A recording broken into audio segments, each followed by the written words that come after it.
Hello दोस्तों, आज हम जो है एड्रेनर्जिक रिसेप्टर्स के बारे में स्टडी करेंगे। फार्माकोलॉजी जो सब्जेक्ट है उसके अंदर जो हमारी बॉडी है, ह्यूमन बॉडी, उसके अंदर जो एड्रेनर्जिक रिसेप्टर वो कितने टाइप के होते हैं और कौन सा रिसेप्टर बॉडी की किस ऑर्गन के ऊपर प्रेजेंट होता है, ये हम आज इस वीडियो के अंदर देखेंगे। पहले हम देखते हैं कि जो एड्रेनर्जिक रिसेप्टर है वो दो टाइप के होते हैं, तो अल्फ़ा और सेकंड होता है बीटा। जो अल्फ़ा होता है वो अल्फ़ा 1 और अल्फ़ा 2, और जो बीटा होता है वो 3 टाइप का होता है, बीटा 1, बीटा 2 और बीटा 3 रिसेप्टर। अब हम देखेंगे जो अल्फ़ा 1 रिसेप्टर है, ये रिसेप्टर बॉडी के किन किन पार्ट्स पे, किन किन ऑर्गन के ऊपर क्या क्या इफ़ेक्ट डालते हैं। तो जो कॉन्ट्रैक्शन होता है ब्लड वेसल्स का वो अल्फ़ा रिसेप्टर करता है, और जो गैस्ट्रोइंटेस्टाइनल जो स्फिंक्टर है उसकी जो टोन है उसको इंक्रीज़ करता है, उसका जो और यूराइनरी जो स्फिंक्टर है ये क्या करता है, जो अल्फ़ा रिसेप्टर होता है ये यूराइनरी स्फिंक्टर पर, गैस्ट्रोइंटेस्टाइनल स्फिंक्टर पर रिप्रेजेंट होता है, जिसके कारण ये इंक्रीज़ करता है टोन को। ओके, फिर उसके बाद में हम देखते हैं रेडियल मसल, जो आँख के अंदर जो आइरिस होती है उसकी जो मसल्स होती है उसको कॉन्ट्रैक्शन करता है, जिसके कारण क्या होती है, जिसको हम क्या बोलते हैं, माइड्रियासिस बोलते हैं। ओके, और जो बीटा सेल्स होती है जो लैंगरहैंस की इसलेंड्स ऑफ लैंगरहैंस में पेनक्रियाज की जो बीटा सेल्स होती है उसको डिक्रीज़ करता है। ये जो बीटा सेल होती है ये क्या करती है, इंसुलिन का सीक्रेशन करती है। ठीक है, तो इंसुलिन का जो सीक्रेशन है उसको डिक्रीज़ करती है ये अल्फ़ा रिसेप्टर जो प्रेजेंट होता है उस सेल के, बीटा सेल के ऊपर अल्फ़ा रिसेप्टर प्रेजेंट होता है। ये अल्फ़ा रिसेप्टर जो होता है इंसुलिन का जो सीक्रेशन होता है उसको डिक्रीज़ करता है, ताकि बॉडी के अंदर जो है इंसुलिन ब्लड के अंदर ज़्यादा नहीं हो जाए, इसलिए शुगर लेवल इंक्रीज़ ना हो जाए, इसलिए इंसुलिन को डिक्रीज़ करता है। Ciliary epithelium reduction of the aqueous humour secretion, जो एक्वस ह्यूमर होता है, जो फ्लू होता है, इसके सीक्रेशन को रिडक्स करता है, रिड्यूस करता है। फिर उसके बाद में ये क्या करता है, जो सिंपैथेटिक नर्व एंडिंग होता है, जो अल्फ़ा रिसेप्टर होता है, ये क्या करता है, जो नॉन एड्रेनलिन होता है उसको डिक्रीज़ करता है, उसका रिलीज जो होता है उसको डिक्रीज़ करता है, जो सिंपैथेटिक नर्व होता है वहाँ पे।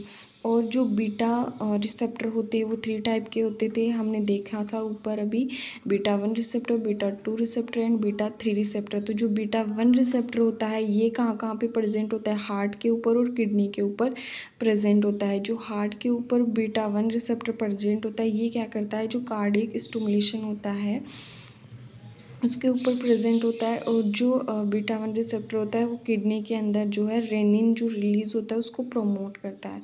रेनिन एंजियोटेंसिन कन्वर्टिंग एंजाइम जो होता है ये किडनी से ही सीक्रेट होता है, तो ये प्रमोट करता है इस हार्मोन को, जो ये रेनिन एंजाइम रेनिन होता है उसको। ठीक है, फिर उसके बाद में हम देखते हैं बीटा 3 रिसेप्टर। जो बीटा 3 रिसेप्टर होता है ये एडिपोज टिश्यूज़ के ऊपर प्रेजेंट होता है, जो लाइपोलाइसिस की प्रोसेस करता है। ओके, अब हम देखते हैं बीटा 2 रिसेप्टर। बीटा 2 रिसेप्टर, जो ये बीटा 2 रिसेप्टर होता है ये क्या क्या करता है, जो ब्रोंकियल होती है, यूटेरिन होती है, वैस्कुलर और ब्लैडर जो होता है, इसकी जो स्मूथ मसल्स होती है इनको रिलैक्सेशन करता है। जो रेस्पिरेटरी ट्रैक्ट वाली जो ब्रोंकियल्स होती है उसको, इसकी जो स्मूथ मसल्स होती है उसको रिलैक्सेशन करता है। जो यूटेरिन होता है, यूट्रस की जो मसल्स होती है प्रेगनेंसी के अंदर उसको रिलैक्स करता है। और वैस्कुलर और जो ब्लैडर होता है उसको भी रिलैक्स करता है। लीवर को स्टिमुलेट करता है ग्लूकोजेनोलाइसिस की प्रोसेस में। और जो पोटेशियम है सेल के अंदर उसको अपटेक करता है, कौन, बीटा 2 रिसेप्टर। फिर उसके बाद में देखते हैं स्केलेटल मसल। स्केलेटन जो मसल्स होती है, जो स्केल वाली जो मसल्स होती है ना उसको क्या करता है, ये कॉन्ट्रैक्शन करती है, कौन, बीटा 2 रिसेप्टर। और ये क्या करता है, जो सिलियरी एपिथेलियम होती है उसको इंक्रीज़ करता है, एक्वस ह्यूमर में जो एक्वस ह्यूमर होता है, जो सीलियरी एपिथेलियम्स होती है, उसमें क्या करता है, इंक्रीज़ करता है। और जो गैस्ट्रो इंटेस्टाइन ट्रैक्ट की जो स्मूथ मसल्स होती है, उसमें alpha and beta receptor relaxation का काम करते हैं, एक्टिवेशन का काम करते हैं। दोनों ही रिसेप्टर जो होते हैं वो गैस्ट्रो इंटेस्टाइन स्मूथ मसल्स पे प्रेजेंट होते हैं। अब हम अच्छे से इसको शॉर्ट में देख लेते हैं, जो अच्छे से समझ में आएगा हमें। इसमें क्या होता है, जो बीटा 1 रिसेप्टर और बीटा 1 रिसेप्टर दोनों जो होते हैं हार्ट और किडनी पे पाए जाते हैं। फिर उसके बाद हम देखते हैं ब्रोंकियल स्मूथ मसल्स, जो रेस्पिरेटरी ट्रैक्ट वाली जो ब्रोंकियल मसल्स होती है, उसमें बीटा 2 रिसेप्टर प्रेजेंट होता है। यूट्रस के अंदर बीटा 2 रिसेप्टर प्रेजेंट होता है। कैपिलरीज में अल्फ़ा 1 रिसेप्टर प्रेजेंट होता है। जो वेस्कुलर होते हैं उसमें अल्फ़ा 1 बीटा 2 रिसेप्टर प्रेजेंट होता है। स्केलेटल मसल जो होते हैं उसमें बीटा 2 रिसेप्टर, और स्मूथ मसल जो होता है उसमें बीटा 2 अल्फ़ा 2 बीटा 2 होता है। जो गट वाली होती है ना, उसमें अल्फ़ा 1 जो होता है उसमें एनल स्फिंक्टर होता है। ये रिसेप्टर्स हमें याद करना ज़रूरी होता है, क्योंकि जो गवर्नमेंट फार्मासिस्ट एग्ज़ाम हुई या फिर जो इसमें उनमें ज़्यादा आता है, ये कॉम्पिटिटिव एग्ज़ाम होती है गवर्नमेंट फार्मासिस्ट वाली, उसमें ज़्यादा आता है ये रिसेप्टर्स वगैरह।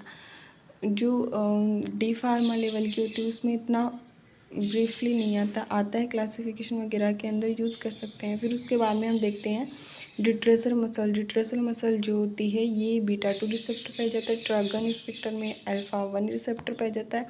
सिंपैथेटिक नर्व में alpha 1। Radial muscle of iris के अंदर जो रेडियल मसल्स होती है, जो माइड्रेसिस करती है, कॉन्ट्रैक्शन करती है आइरिस मसल्स का, उसमें अल्फ़ा 1 रिसेप्टर पाया जाता है। उसके बाद लीवर जो होता है उसमें बीटा 2 रिसेप्टर पाया जाता है। लीवर में बीटा 2 रिसेप्टर कब यूज़ में होता है, जब बॉडी के अंदर जो है वो ग्लूकोज एक्स्ट्रा हो गई, ओके, तो वो ग्लूकोज जो होती है वो ग्लाइकोजन के अंदर स्टोर हो जाती है। जब हमारी बॉडी में ग्लूकोज की कमी हो जाती है, तब ये रिसेप्टर क्या करता है, जो ग्लूकागोन होता है उसको ग्लूकोज में कन्वर्ट करता है।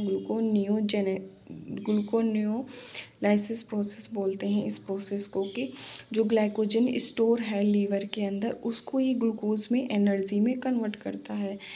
फिर उसके बाद में जो पोटेशियम्स है ये सेल के अंदर अपटेक होता है, तब भी बीटा 2 रिसेप्टर की रिक्वायरमेंट होती है। और फिर एडिपोज टिश्यू जो होती है लाइपोलाइसिस प्रोसेस में, इसमें बीटा 3 होता है। जो प्री सिनेप्टिक नर्व होती है उसमें अल्फ़ा 2 रिसेप्टर, और पोस्ट सिनेप्टिक जो होती है नर्व उसमें अल्फ़ा 1 रिसेप्टर प्रेजेंट होते हैं, okay. Thank you for watching my video. आज हमने जो है वो एड्रेनर्जिक रिसेप्टर्स को स्टडी की। Thank you.